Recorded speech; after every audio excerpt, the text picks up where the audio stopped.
Having saved €90,000, Andrew and Avril were determined to secure a foothold in the sought-after South Dublin town of Dunleary, something that was always going to require a bit of lateral thought. We'd looked at a few interesting, different kind of places, and by chance, I think was it a funeral parlour that I saw that was being advertised, and we went to look at that and it was sold before we got anywhere.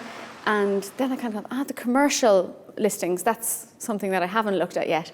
And we found this then, and it's different. It's not, your average house.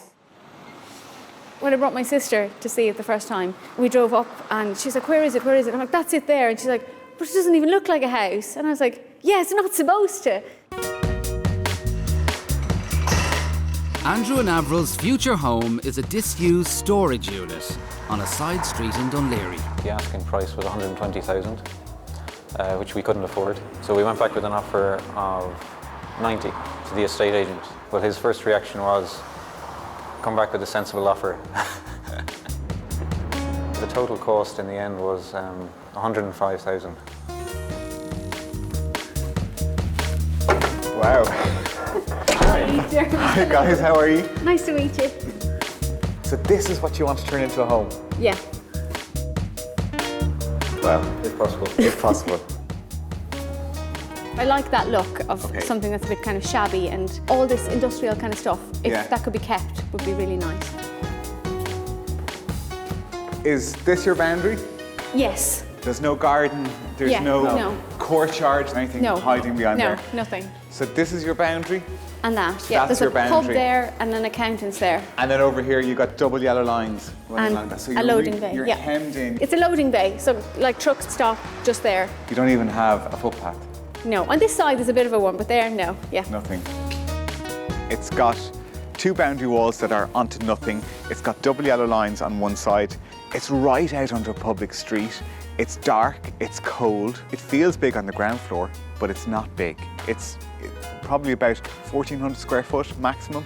To create a usable space and make sense of a building that was never designed for habitation, I'm going to divide the open ground floor into 2 bedrooms, a bathroom and a bike store.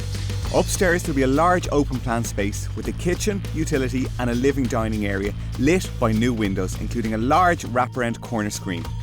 Above that, a new mezzanine floor will have a storage space and a craft room overlooking a full-height atrium. With the stairs as a centrepiece, this void will rise up from the first floor to a raised butterfly roof. At the very top of the building, glazed doors will open onto a secluded roof terrace with spectacular views right down over the harbour. This will be urban living on a grand scale. I don't know.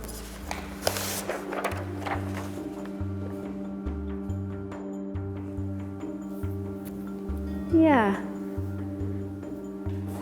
I sense a bit of a hesitation. There is.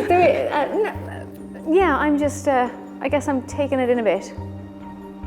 My feeling isn't initially what I thought I would feel. Any questions? You seem a bit dubious. I am. I'm dubious about the stairs. Okay, what are you dubious about the stairs?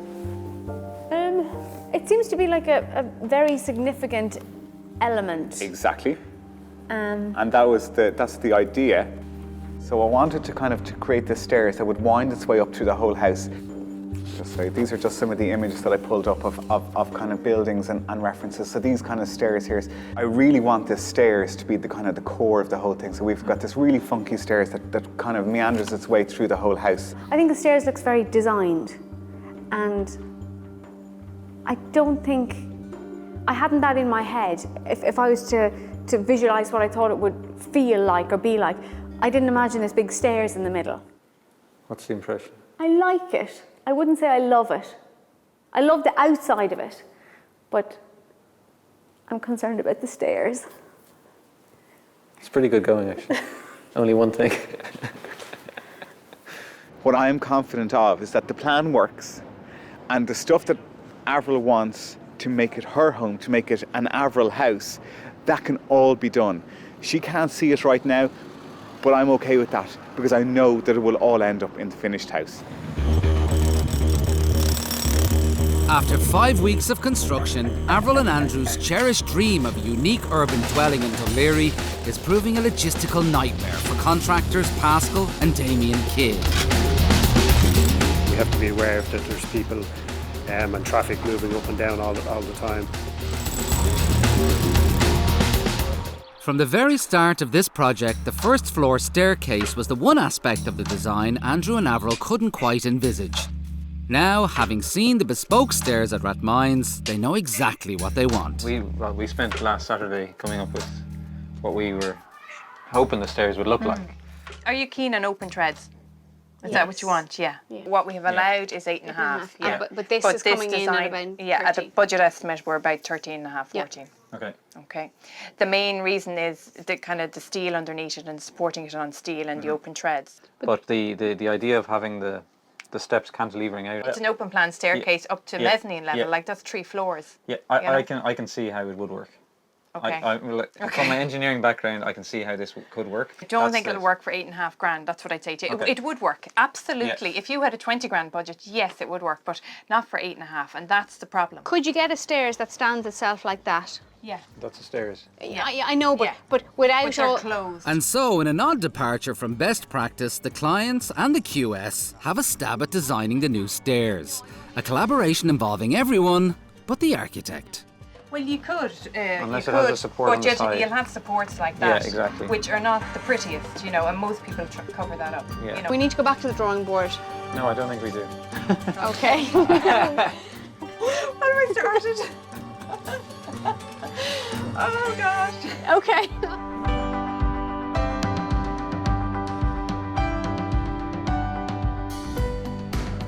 More than a year since Dermot met his clients for the first time, the least likely new build in Dún Laoghaire has emerged from a dilapidated shell on a forgotten corner. On the ground floor, what was once a cavernous loading bay has been replaced by the main bathroom and 2 bedrooms. But it's on the first floor that the real transformation is apparent.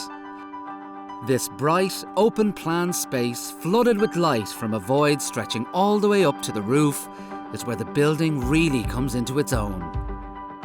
On a new mezzanine level overlooking the first floor, Avril's craft room is an airy, ergonomic workspace just a few steps away from the crowning glory of the most elegant former storage unit in Dún Laoghaire.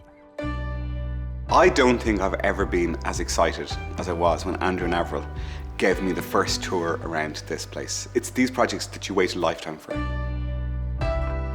Andrew and Avril bought this completely with their heart. They had this strong vision of how they wanted to live and where they wanted to live. So they had a dream, I had a dream, and we had to make sure that they were aligned. I love the double height space. I love the feeling in here. I love it, and I love everything that they've brought to it. I love the quirky little details, I love the furniture, I love all the bits and pieces that they've made. It's not what I would choose for myself, but there is a strong theme running through it. There is a strong integrity, there is a strong design ethic.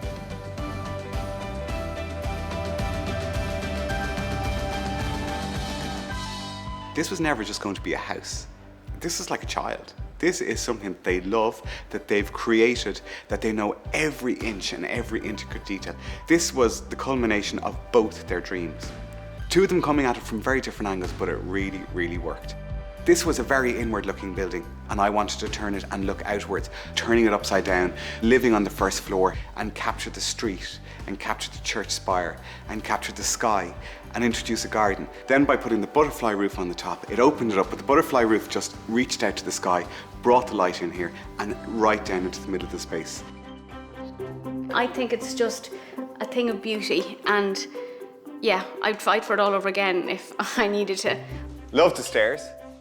This is critical though, the glass, because that gives it the airiness, the kind of... It allows it to float and work its way up through the building.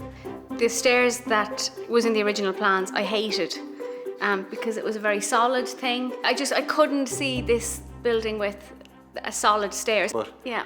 there it is. It does work in the space. It does. it just fills this whole window, doesn't it? It's a lovely view. And then looking down into this space. Love looking down. It looks massive. It does. I mean, you know. Does this feel like your absolutely. space now? Yeah. I'm still pinching myself that it's actually real, not on a photo somewhere that I want that. It's like, it's there now. But yeah, it's almost too good to be true.